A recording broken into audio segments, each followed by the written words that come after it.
So in this video, I'm going to talk about making a baby when you don't necessarily have all of the right parts. That's right, guys. I'm talking about the first portion of surrogacy, which involves egg donation and embryo creation. Let's get into it. Blue skies, feel the wind beneath. Hey guys, what's up? Austin here with another video on becoming a successful stay-at-home dad. On this channel, we talk about parenthood, making money from home, and what you can do to be a successful stay-at-home parent. If you're new to our channel, consider subscribing, and as always, we'll provide you with all the links and all of the notes to things we talk about in this video in the description below. Alright guys, let's get into it.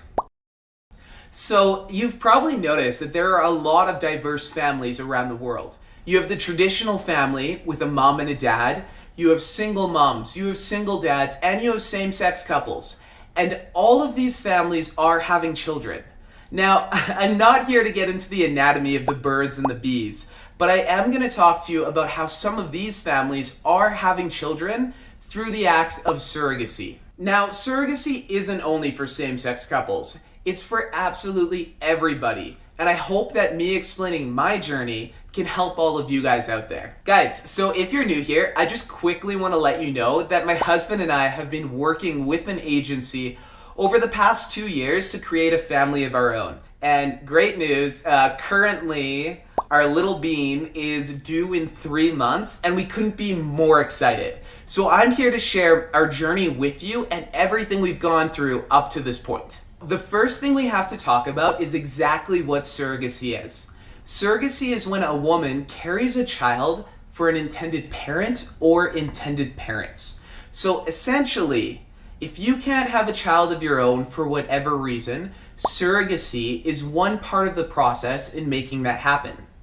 The other portion of the process is creating the embryos, which is mainly what we're going to talk about in this video. Just so you know, an embryo is referring to the fertilized egg. Now, the donation process is where it can get a little tricky. So I'm going to try to simplify it for you guys as much as I can. You can either use your own baby-making DNA, if you're able to create your embryos, or you can use a donor. In our case, we had to use an egg donor to create our embryos. Once we selected our egg donor, we were able to send all of the required materials, all that DNA, to the labs, and then in the labs, they would create the embryos, which remember is the fertilized egg. And once the embryos were created, we were able to transfer those to our surrogate. I hope that's enough of an outline just to give you the overview of the process as a whole, and just to make sure we're all on the same page when I jump into describing our surrogacy process and what we've gone through. If you got value from that definition or you learned something new,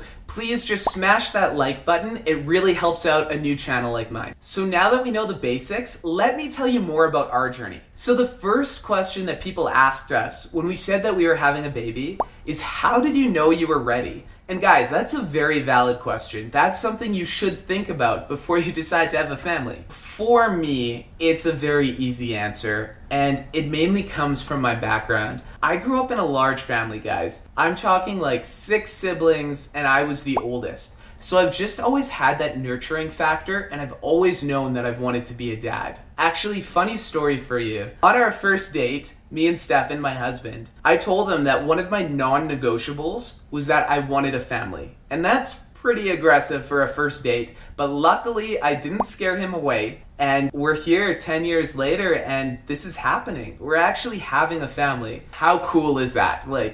It's just insane. So this entire process started 2 years ago when we started working with our first local agency. This agency was more of a boutique agency, and they actually dealt with surrogacy and egg donation. We worked with this agency for about 6 months before we decided to end things, and I'll give you the reasoning for that. They would send you profiles of potential egg donors that they had received.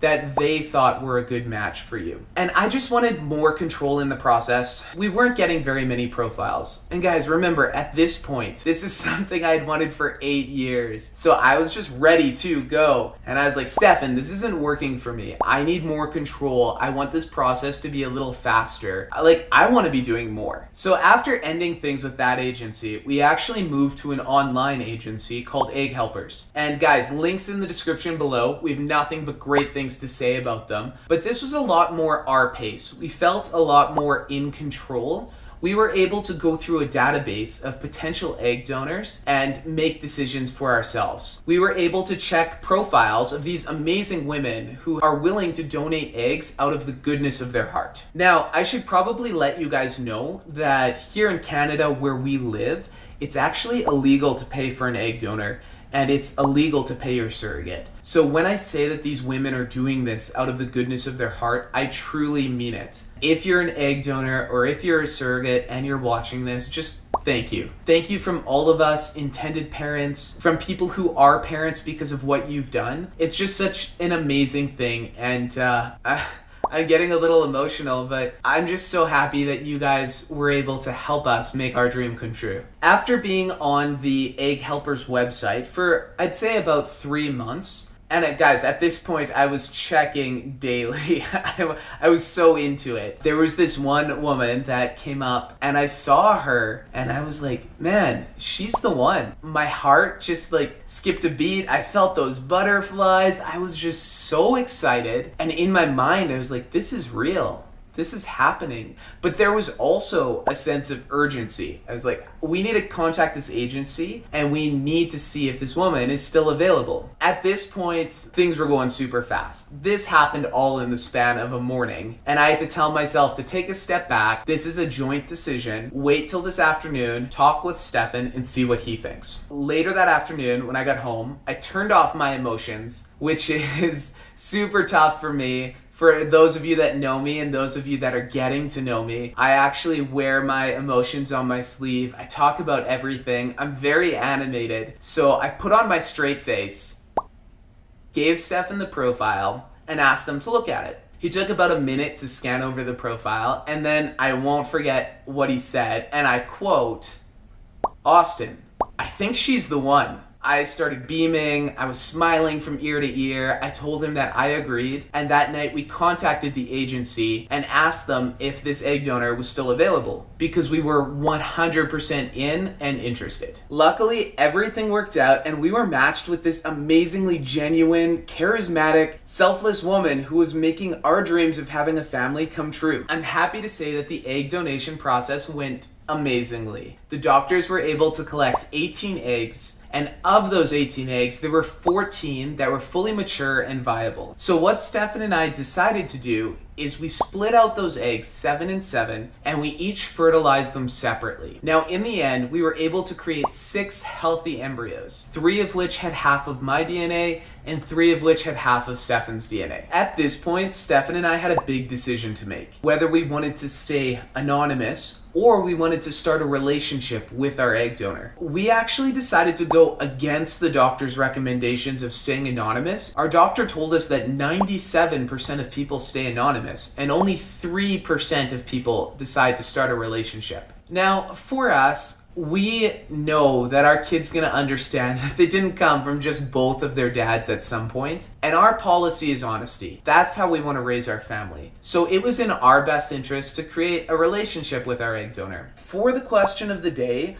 I'm super curious in finding out if you guys would have done what Stefan and I did. Would you choose to stay completely anonymous from your egg donor, like the doctors recommended, and like 97% of people do? Or would you choose to be the 3% that starts a relationship with your egg donor? Comment in the section below, and I just really want to know what you guys have to say about it. So 3 very important things to remember from this video. If you are looking at starting the surrogacy process, number 1, make sure you're ready for it. It's a discussion that you need to have. Number 2, what type of agency do you want to work with? Do you want more of a boutique agency or an online agency where you might have more control? And finally, number 3, what type of relationship do you want with your egg donor? Thanks so much for checking out this video. The next thing you need to do is check out part 2, where I talk about surrogacy, our journey so far, and how our little bean is growing. If you like this type of content, please make sure you subscribe for more videos like this. And if you know anyone who's interested in the process or is going through the process right now, just share this video.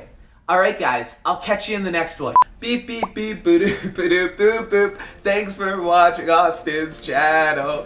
Embryo creation and egg donation. Embryo creation and egg donation. Okay. Beep beep beep boop boop.